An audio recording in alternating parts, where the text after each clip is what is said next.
tidak ada kasih yang melebihi kasih Tuhan.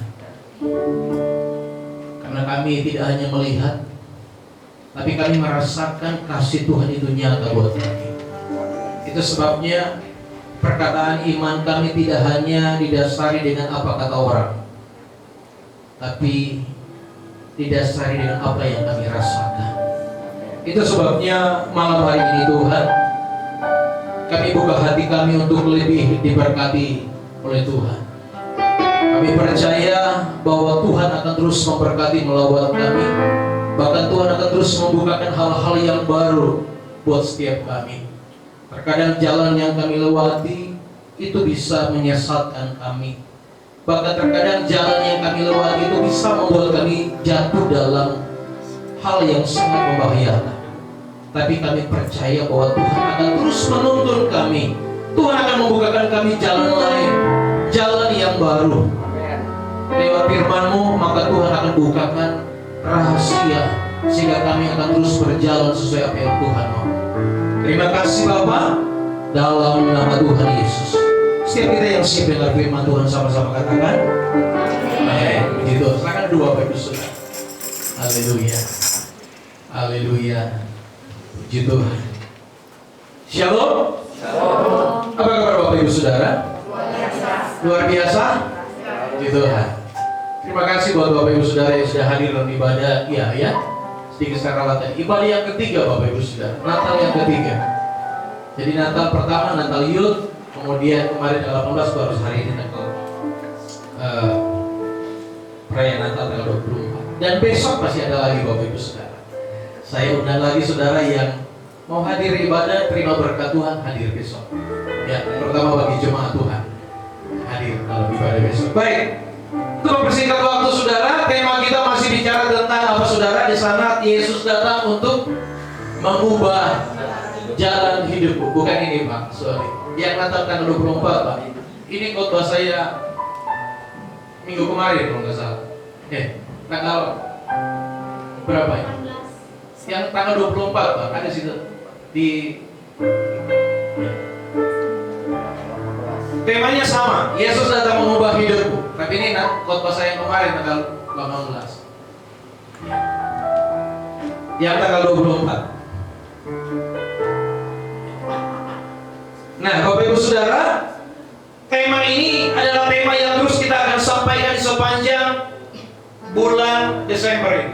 Saya nggak tahu apakah cuma Mahanan yang ngangkat tema ini, tapi rasanya sih nggak. Hampir rata-rata semua gereja Bethel Indonesia ngangkat tema ini. Bahkan bukan hanya PGI saja yang ngangkat tema ini, KWI juga, Katolik juga ngangkat tema ini.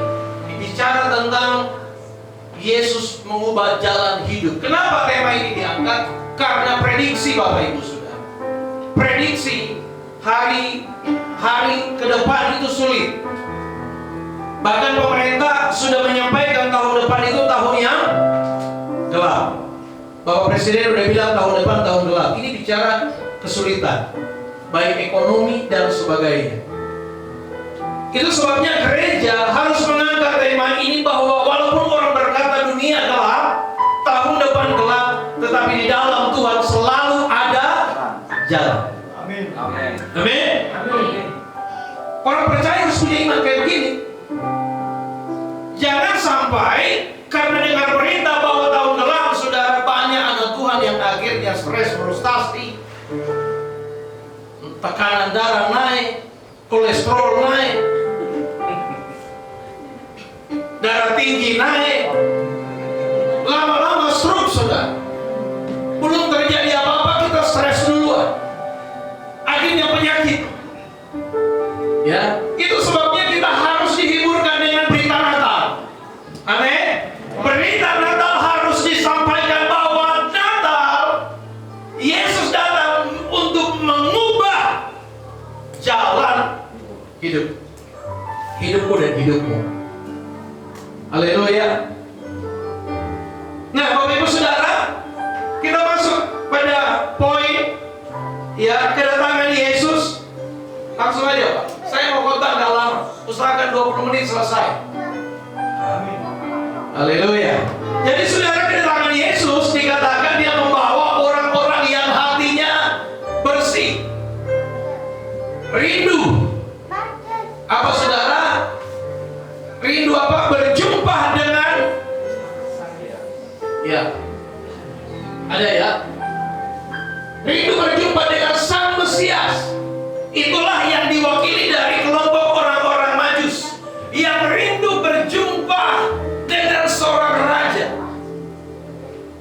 Saya berharap jemaat Tuhan juga punya kerinduan yang sama seperti orang Majus untuk rindu berjumpa Mesias. Tapi rindunya jangan cuma pas Natalan. Rindu sih rindu, tapi kebanyakan anak Tuhan hanya pas Natalan, sudah. Tapi saya mau sampaikan jemaat Tuhan yang ada di sini ya. Jemaat Tuhan selalu setia cari Tuhan. Setiap hari Minggu hadir. Amin. Ada doa hadir. Haleluya saudara. Itu ciri-ciri orang yang rindu jumpa Tuhan.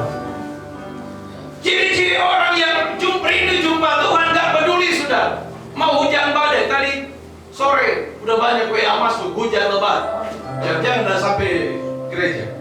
Tapi puji Tuhan, terlihat hadir. Haleluya. Ada WhatsApp bilang hari ini cuacanya kurang baik. Tapi saya percaya tepat pada waktunya Tuhan reda juga hujannya.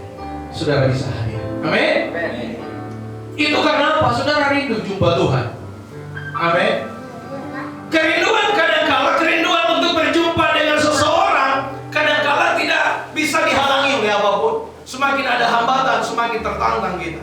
Kenapa? Ada kerinduan, ada cinta yang besar. Waktu pacaran kan begitu. Betul nggak Bapak Ibu yang sudah pernah pacaran? Betul sekali. Waktu cinta ada perasaan suka, cinta, gembira saudara. Semakin ada tantangan, semakin kita akan maju. Semakin ditantang mertua, nggak peduli, pokoknya kita nikah. Mertua nggak setuju, pokoknya nikah. Semakin ditantang, semakin siap. Itu diawali karena ada perasaan cinta, ada perasaan suka. Kalau udah suka, gak ada yang bisa larang. Amin saudara. Itulah yang dialami oleh orang-orang Majus.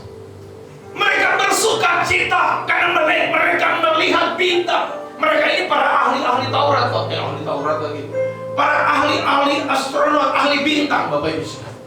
Mereka tahu betul bahwa ada seorang raja yang lahir, sehingga jarak mereka dari antara Iran, saudara, jauh mereka harus tempuh dengan naik onta, saudara. Kadang harus berjalan kaki, menempuh perjalanan yang cukup jauh.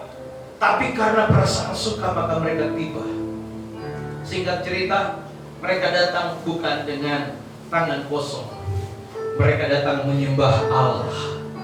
Setelah mereka menyembah Allah, lalu mereka beri sesuatu buat Tuhan. Haleluya. Perjumpaan dengan Yesus mengubah jalan hidup mereka. Bapak Ibu saudara, dikatakan bahwa mereka tidak menuruti permintaan Herodes. Kita tahu ceritanya. Herodes bilang, karena mereka pikir raja itu lahir di istana. Begitu sampai istana, Herodes bingung, gak ada raja yang lahir. Herodes bilang, udah gini aja, kalian selidiki di mana bayi itu lahir. Nanti kalau udah ketemu bayi itu, kasih tahu saya, biar saya juga datang menyembah dia. Tapi Tuhan tahu hati kita. Amin. Bapak Ibu, Tuhan tahu hati kita. Kita datang ibadah, tujuan mau datang menyembah Tuhan, atau seperti hati Herodes. Tuhan tahu hati kita, motivasi kita di dalam setiap perjalanan hidup kita. Tuhan tahu. Kita sungguh-sungguh benar-benarnya kita ini mau hidup sesuai firman Tuhan. Natal, khotbah Natal harus dibicarakan, harus disampaikan. Ini bicara tentang sebuah pertobatan.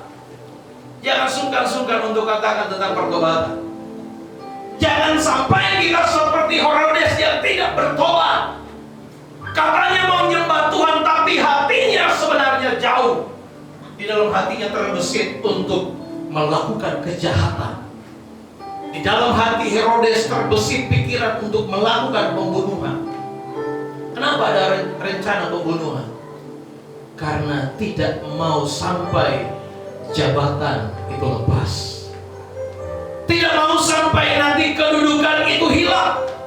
Tidak mau nanti kalau kehormatan itu hilang.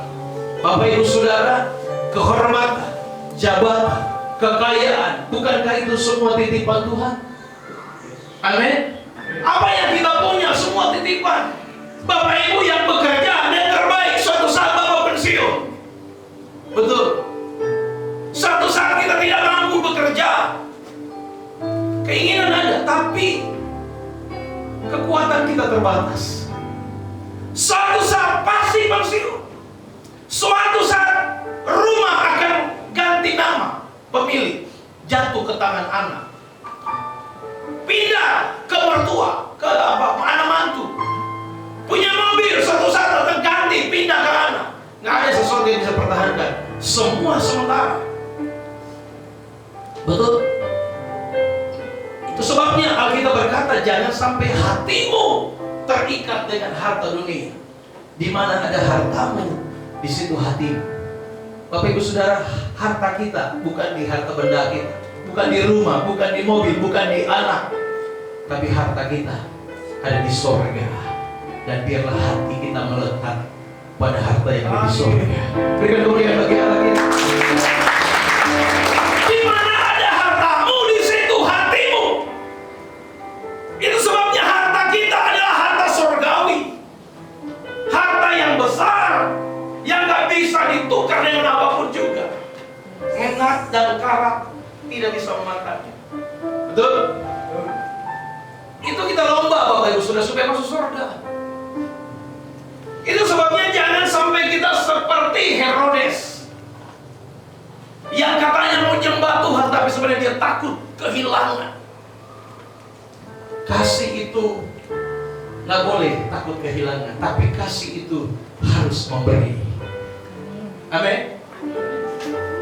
Haleluya. Matius pasal 2:12 dikatakan apa? Mencatat, dan karena diperingatkan dalam mimpi supaya jangan kembali kepada Herodes, maka pulanglah mereka ke negerinya dengan jalan, ada jalan lain. Bapak Ibu nggak perlu takut. Perjalanan kita mungkin buntu, perjalanan kita mungkin nggak baik di tahun ini. Di tahun ini mungkin ekonomi kita lagi nggak bagus. Nggak usah ngeluh. Kesehatan kita mungkin lagi nggak bagus di tahun ini. Tapi dengar baik, tahun depan Tuhan akan kasih jalan baru buat kita. Ada jalan lain. Amin.